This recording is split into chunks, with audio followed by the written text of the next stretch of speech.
Ídolo do Atlético de Madrid e campeão europeu. Quem é o espanhol que está na mira do Flamengo? O Flamengo está muito próximo de anunciar um reforço de peso para o meio-campo.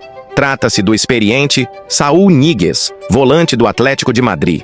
De acordo com o jornalista Fabrício Romano, referência em notícias do mercado da bola, o jogador já tem um acordo verbal com o clube carioca para um contrato de 3 anos. Aos 30 anos, Saúl esteve prestes a fechar com o Trabzonspor, da Turquia, mas foi convencido a mudar de rota pelo diretor de futebol do Flamengo, José Botto.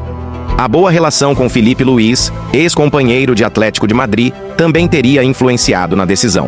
Com uma trajetória consolidada na Europa, o espanhol soma 427 partidas e 48 gols pelo clube colchonero, além de títulos importantes como a Liga Europa e a Supercopa da UEFA.